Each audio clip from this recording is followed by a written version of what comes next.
मैं आप सभी लोगों का यहाँ पे स्वागत करना चाहता हूँ।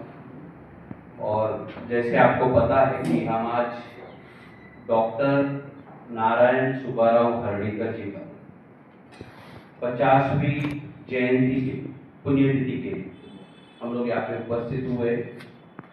और आज के इस कार्यक्रम में मुख्य रूप से सेवा दल के हमारे बहुत ही सीनियर लीडर, मुंबई सेवा दल के पूर्व अध्यक्ष, ऑल इंडिया में हमारे साथ सेक्रेटरी रहे कमला प्रसाद यादव जी को मैं यहाँ पे स्वागत करता हूँ कि आप यहाँ पे आए। और मैं विशेष रूप से रमेश विश्वकर्मा जी हो और इसी तरह संतोष सिंह हो कि इन्होंने बहुत ही शॉर्ट पीरियड में इतना अच्छा कार्यक्रम आपने यहाँ पे आयोजित किया। हमारे बीच ईशान्य मुंबई जिला कांग्रेस के कार्याध्यक्ष उत्तम गीते जी है।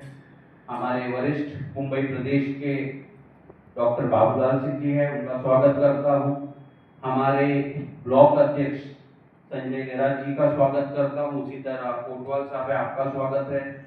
हमारे मुंबई प्रदेश में प्रवक्ता है भरत सोनी जी, आप चेयर उनको उसी तरह गुजराती सेल के कोना साहब है, आपका स्वागत है।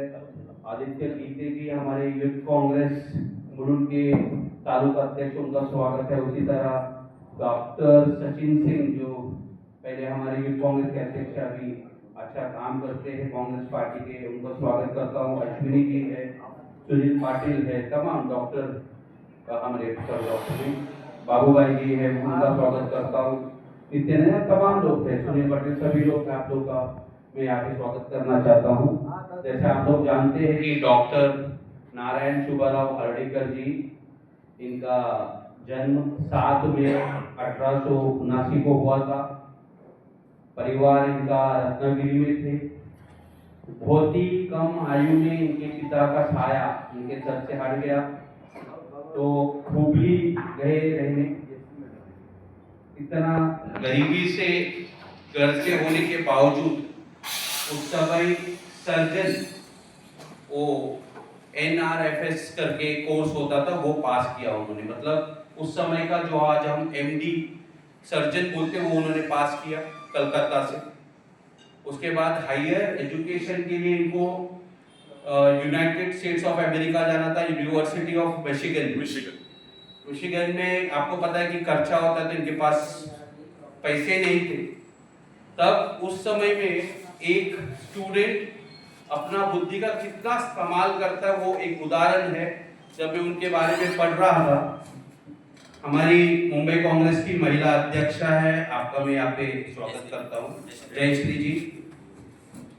तो उनका कलकत्ता में जैसा मेडिकल सर्जन का ये डिग्री उनको मिला, हायर एजुकेशन के लिए यूनिवर्सिटी ऑफ मिशिगन जाना था, तो पैसे नहीं। तो एक अखबार में उन्होंने एक अपील लिखा और कहा कि मैं ऐसे ऐसे कोर्स कंप्लीट कर चुका हूँ, फर्दर एजुकेशन के लिए मैं जाना चाहता हूँ। और वो विज्ञापन पूरे देश में छपा। तो जब छपा तो लोकमान्य तिलक साहब ने 5,000 रुपया जुटाकर इनको पैसे दिए। 1919 में जब ये पहुंचे वहां पे मिशिगन में, वहां पे उनकी मुलाकात लाला लजपत राय जी से हुई। लाला लजपत राय और डॉक्टर सुब्बाराव हर्डीकर जी ने साथ में मिलकर एक अखबार निकाला, उसका नाम है यंग इंडिया, जो आज बीजेपी विवाद कर रही है, तब की अखबार यंग इंडिया निकाला। उसके बाद इंडिया वापस आए। मुंबई अधिवेशन था यहाँ पे 1923 में। तो 1923 में जब यहाँ पे मुंबई अधिवेशन थी, लाला लजपत राय जी ने इनको महात्मा गांधी से मुलाकात कराया। तब कांग्रेस के अध्यक्ष मौलाना आजाद साहब। उसके बाद नागपुर में फ्लैग मार्च निकला, क्योंकि ब्रिटानिया सरकार थी, उनका अपोज करते थे। ये जो तिरंगा आज हम लेके चल रहे, कांग्रेस पार्टी का जो सिंबल वाला जो हम लेके चल रहे, वही पार्टी का पक्ष का उस समय हमारा फ्लैग था। तो फ्लैग मार्च में बहुत सारे लोगों को नागपुर के जेल में बंद किया गया।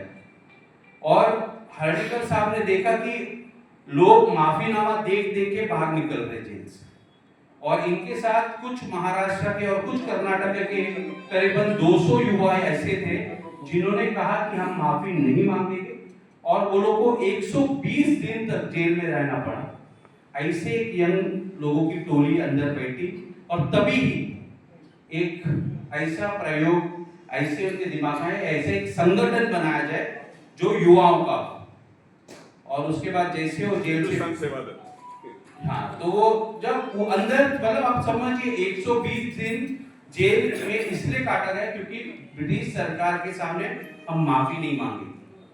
हुआ, बाहर आए और पंडित जवाहरलाल नेहरू जी को मिला 1923 को, जो काकीनाडा में आंध्र प्रदेश में अधिवेशन हुआ, वहां पर जन्म हुआ हिंदुस्तानी सेवा दल का, और पंडित जवाहरलाल नेहरू इसके पहले अध्यक्ष बने, और फर्स्ट फाउंडिंग सेक्रेटरी जो बने वो डॉक्टर नारायण सुब्बाराव अर्डीकर साहब बने।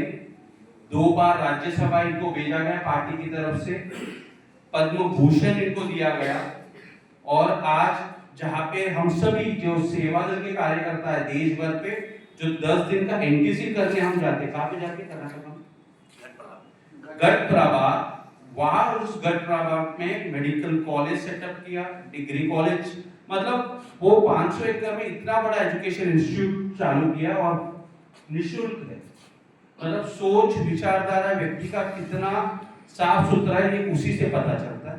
मैं बहुत सौभाग्य मानता हूं कि मुझे पार्टी ने सेवा दल में काम करने का मौका दिया। मैं आज महाराष्ट्र का कार्याध्यक्ष हूँ, ऑल इंडिया में मुझे आपने जॉइंट सेक्रेटरी बनवाया, गुजरात का प्रभारी रहा, गोवा का रहा, और बहुत गर्व महसूस करता हूँ कि सेवा दल का कार्यकर्ता हूँ। आज राजीव गांधी जब राजनीति में आना चाह रहे थे, इंदिरा जी ने उस समय उनको कहा कि पहले आप जाइए और सेवा दल का ट्रेनिंग अटेंड करिए। तो वो जो 10 दिन का एनटीसी ट्रेनिंग कैंप है वो बहुत जरूरी है। राजीव गांधी तक वो आके अटेंड किए, और हमने देखा हाल ही में 2020 या 21 में अजमेर अधिवेशन हुआ सेवा दल का, हम करीबन 40-45 हजार लोग थे। राहुल गांधी जी खुद उस अधिवेशन में शामिल हुए, और उस समय हमारी सरकार शायद राजस्थान में थी। तो ये जो संगठन है, उस समय जब डॉक्टर हार्डिकर साहब ने इसको बनाया तो युवाओं का संगठन युथ कांग्रेस नहीं था, सेवा दल। तो आप समझिए ये बहुत ही, जो राहुल जी कहते, राजू जी कहते थे, इंदिरा जी कहती थी कि सेवा दल जो है ये कांग्रेस की रीढ़ की हड्डी है। इसलिए बहुत जरूरी है कि अगर कल कांग्रेस को अगर आपको सत्ता में लाना है तो सेवा दल को मजबूत बनाना पड़ेगा, सेवा दल के कार्यकर्ताओं को मजबूती देना पड़ेगा, और जो पेरेंट कांग्रेस है जैसा कि गीते जी हो या हमारे डॉक्टर बाबूलाल सिंह जी हो, भरत सोनी जी हो, आपको ये देखना पड़ेगा कि सेवा दल को किस तरह मजबूत कर पाए। क्योंकि जो ग्रास रूट कार्यकर्ता ट्रेंड अगर कोई है, कोई संगठन है जो आज आरएसएस का मुकाबला कर सकता है, क्योंकि मुकाबला क्या सड़क पे नहीं होता, विचारधारा का होता है, बुद्धि का होता है। हम ये देखते, जब मैं डिबेट करता हूं तो मैं देखता हूं कि हमारी भी चूक है कि कांग्रेस के भी लोगों को नॉलेज नहीं होती। भारतीय जनता पार्टी का प्रवक्ता झूठ के पर झूठ परोसता है, और कांग्रेस को तो काम है सच बोलना, तो सच भी नहीं बोल पा रहे आज, और क्योंकि आज लिमिटेशन आ गया, क्योंकि आज जो मीडिया है वो मीडिया नहीं है, गोदी मीडिया बन चुका है। इसलिए चाहिए उतना अपन कोशिश कर ले, सोशल मीडिया आज हमारे पास है, उसका उपयोग करके हमें ज्यादा से ज्यादा तक लोगों तक पहुंचना चाहिए, और उनको ये बताना पड़ेगा कि आज जो सरकार इस देश में चल रहा है वो आदमी को आदमी से जात के नाम पे, धर्म के नाम पे, भाषा के नाम पे लड़ाने का काम कर रहा है। आज महाराष्ट्र में आप देख लो क्या हो रहा है। आज होना क्या चाहिए कि महाराष्ट्र के ग्रामीण इलाका का किसान इकट्ठा होकर यहाँ पे मंत्रालय पे मोर्चा लेके आना चाहिए, मगर भाजपा की सरकार ने क्या किया है, मराठा और ओबीसी का लड़ाई लड़ा। तो यहाँ पे किसान आंदोलन नहीं हो रहा, महाराष्ट्र में मराठा वर्सेस ओबीसी चल रहा है। मुंबई में क्या हो रहा है, आप कबूतर खाना बंद कर रहे हो, उधर एक जैन मंदिर था उसको आपने गिरा दिया। सरकार किसकी है, भारतीय जनता पार्टी की। केंद्र में बोलो, राज्य में बोलो, महानगर पालिका किसका है, भारतीय जनता पार्टी का, किसने तोड़ा महानगर पालिका में, जहां पे तुम्हारा सत्ता है, और मोर्चा कौन निकाल रहा है, मंगल प्रभात अरोड़ा निकाल रहा है। मतलब इतना बेवकूफ लोगों को बनाने का काम भारतीय जनता पार्टी कर रही है। फिर एक बार मैं आप सभी लोगों को धन्यवाद कहना चाहता हूं कि आप लोग आए इस कार्यक्रम में। फिर एक बार मैं सभी की तरफ से डॉक्टर नारायण सुब्बाराव हर्डीकर साहब को अभिवादन व्यक्त करता हूं और अपना जो संभाषण है वो समाप्त करता हूं। जय हिंद।